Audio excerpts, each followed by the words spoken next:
Welcome back to my YouTube channel. आज हम आपके लिए लेके आए हैं 1 जनवरी को हुए सीटेट के सीडीपी के फुल 30 क्वेश्चन। तो चलिए डिस्कस करते हैं अपने फर्स्ट क्वेश्चन के साथ। फर्स्ट क्वेश्चन आया था हमारा, और जो आपको आंसर बताया जा रहा है सारे ऑफिशियल आंसर हैं। फर्स्ट क्वेश्चन आया था हमारा, निम्न में से कौन सा नियम यह सुझाव देता है कि शरीर के विभिन्न अंग विकास के विभिन्न चरणों में भिन्न भिन्न दरों से विकसित होते हैं? इसका राइट आंसर हो जाएगा ऑप्शन नंबर 4, विकास की दिशा अधोगामी एवं शीर्षगामी है। चलते क्वेश्चन नंबर सेकंड पे, निम्न में से कौन सा कथन सही है? इसका राइट आंसर हो जाएगा आपका, बच्चों का विकास एक सामाजिक सांस्कृतिक परिप्रेक्ष्य में होता है। इसका राइट आंसर। चलते क्वेश्चन नंबर थर्ड पे।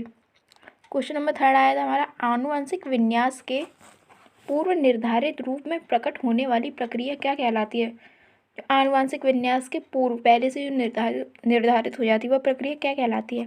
इसका राइट आंसर होगा परिपक्वता। क्वेश्चन नंबर फोर्थ आया था हमारा,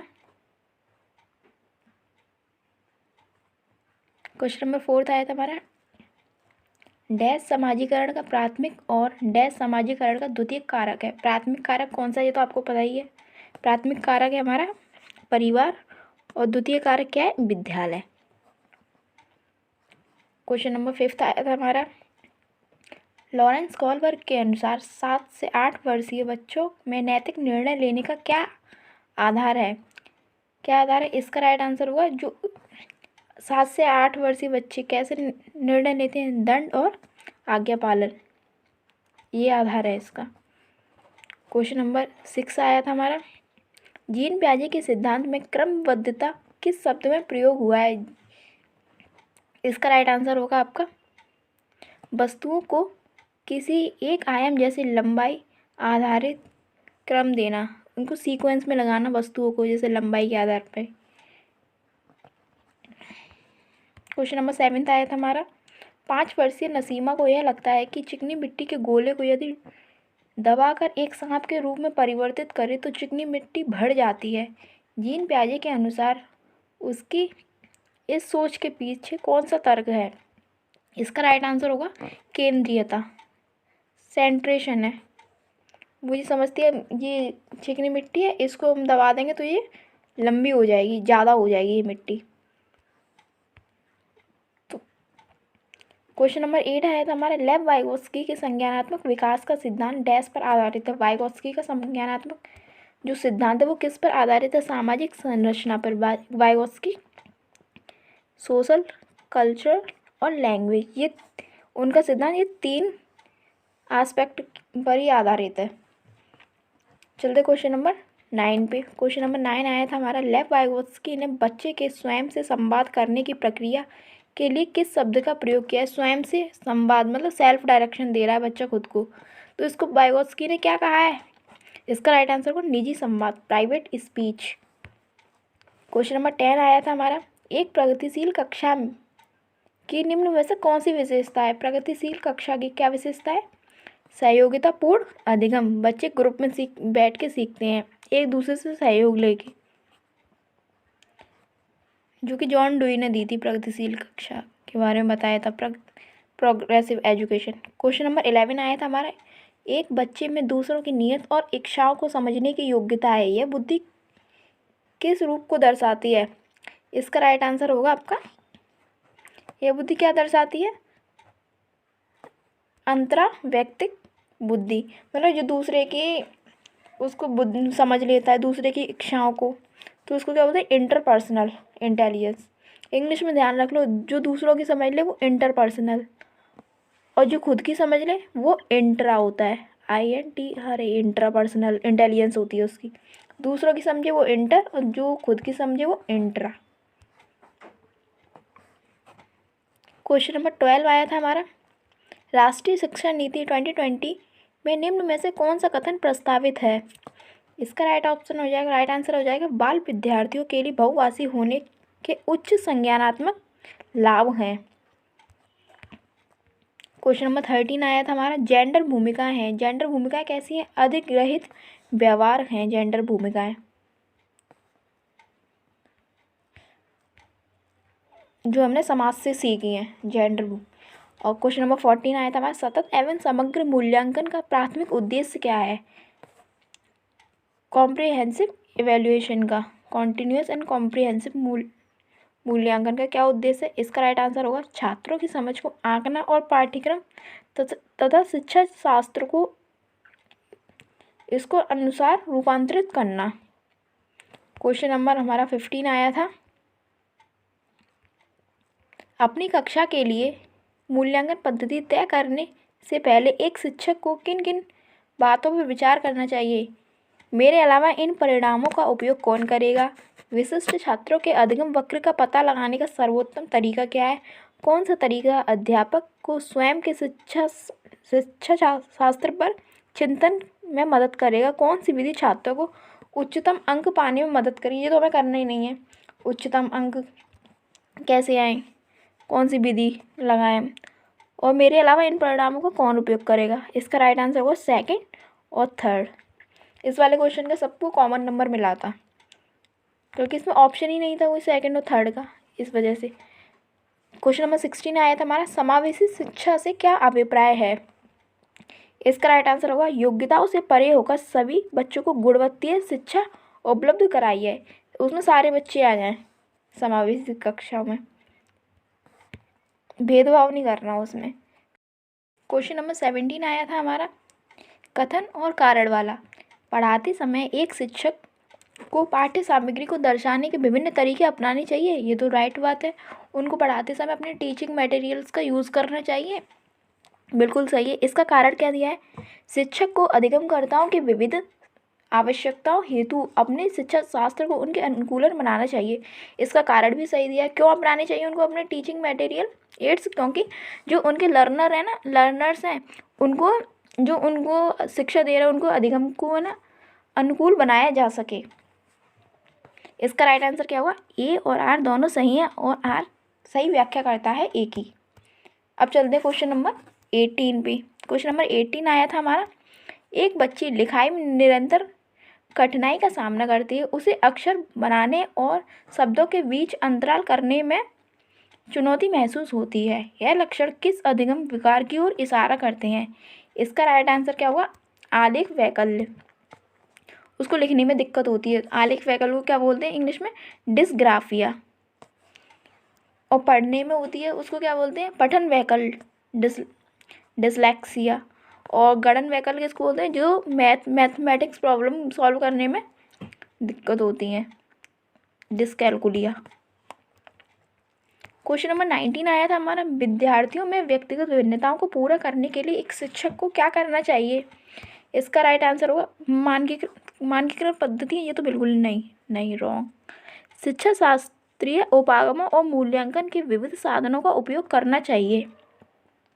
इसका राइट आंसर होगा क्वेश्चन नंबर 20 आया था हमारा।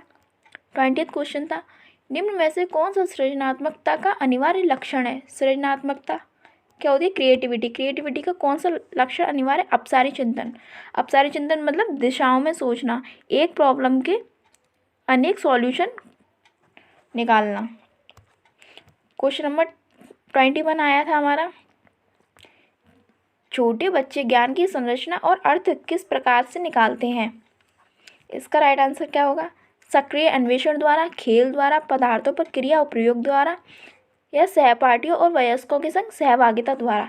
ये चारों ही ऑप्शन हमको ठीक लग रहे हैं। इसका राइट आंसर बेस्ट ऑप्शन है चारों। इसका राइट आंसर क्या होगा? फर्स्ट, सेकंड, थर्ड और फोर्थ ऑप्शन। क्वेश्चन नंबर 22 आया था हमारा, एक अध्यापिका बच्चों को फ़ोन नंबर रटने के लिए फ़ोन नंबर के 10 अंकों को 3-4 अंकों के समूह में बांटकर याद करना सुझाती है। अध्यापिका द्वारा सुझाई गई यह रणनीति क्या कहलाती है? अध्यापिका ने एक फ़ोन नंबर दिया, उसको ऐसे डिवाइड कर दिया 3 और 4 के पेयर में, तो बच्चों ने ना उनको खंड करके याद किया है, उसको पेयर में याद किया। तो इसका क्या राइट आंसर क्या होगा? खंडीकरण।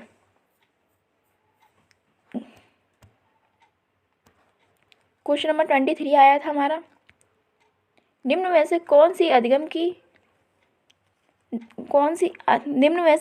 कौन सी दशा पर विद्यालयों में सबसे अधिक बल देना चाहिए?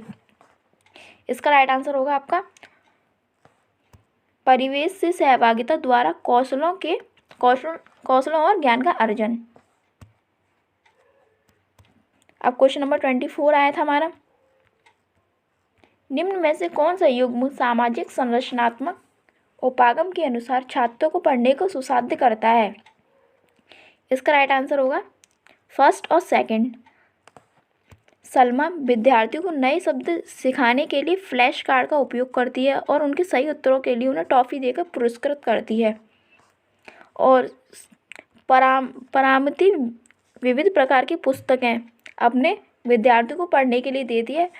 परामती एक नाम है।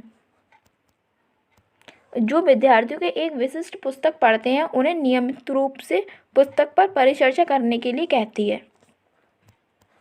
क्वेश्चन नंबर 25 आया था हमारा, एक शिक्षक होने के नाते आप छात्रों में समस्या समाधान क्षमताओं को किस प्रकार सुसाध्य कर सकते हैं? इसका राइट आंसर होगा समरूपों के इस्तेमाल को बढ़ावा देकर।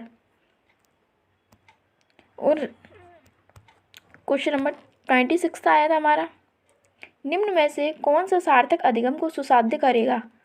सार्थक अधिगम को कौन सुसाध्य करेगा? इसका राइट आंसर होगा आपका एक समस्या पर विविध तरीके से विचार करने के लिए प्रोत्साहित करना। बच्चों को एक समस्या पर अनेक तरीकों से विचार करने के लिए प्रोत्साहित करना हमें, तभी जो हमारा अधिगम होगा वो सार्थक होगा, मीनिंगफुल होगा।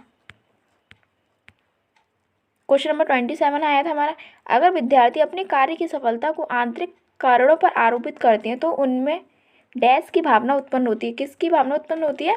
गर्व की भावना उत्पन्न होगी उनमें, क्योंकि वो जो उनकी सफलता है ना वो आंतरिक कारणों की वजह से हुई, तो उसको प्राउड फील करेंगे। क्वेश्चन नंबर 28 आया था हमारा, शिक्षा के प्राथमिक स्तर पर बहुसंवेदनीय उपागम के इस्तेमाल को प्रोत्साहित करना चाहिए क्योंकि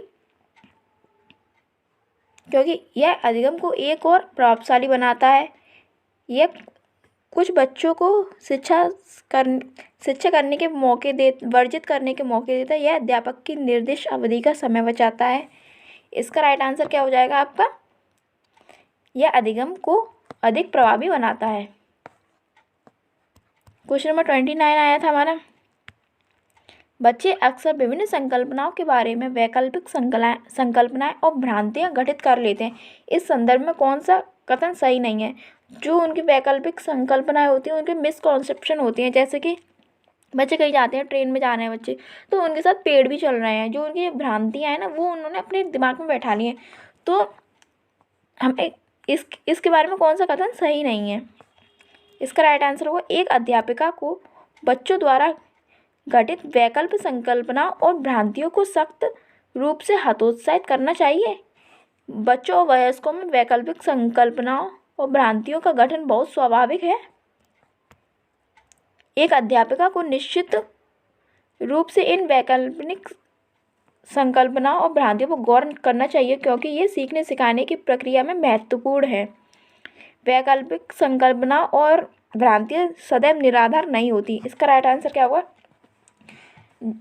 ऑप्शन नंबर 3, उनकी जो वैकल्पिक मिसकॉन्सेप्शन है ना उनके उसको है ना वो जो सीखने सिखाने की प्रक्रिया में महत्वपूर्ण होती है उनको गौर करना चाहिए, उनको ना उसमें सुधार करना चाहिए हमें, ना कि उन्हें इग्नोर करना चाहिए। क्वेश्चन नंबर 30 आया था हमारा, निम्न में से कौन सा अधिगम का परिप्रेक्ष्य यह कहता है कि ठोस प्रलोभनों और पुरस्कारों द्वारा विद्यार्थी को सीखने के लिए अभिप्रेरित किया जा सकता है? इसका राइट आंसर क्या होगा? व्यवहारात्मक। जो बिहेवियरिस्ट होते हैं ना, व्यवहारवादी, वो ही कहते हैं कि रीइंफोर्समेंट दो बच्चों को सीखने के लिए। तो ये होगा आज के हमारे 30 क्वेश्चन। यदि आपको कैसा लगा ये सेशन कमेंट ज़रूर कीजिए और हमारी वीडियो पसंद आई हो तो हमारे वीडियो को लाइक कीजिए और हमारे चैनल को विज़िट कीजिए। अब मिलते हैं आपसे नेक्स्ट वीडियो में। जय हिंद, जय भारत।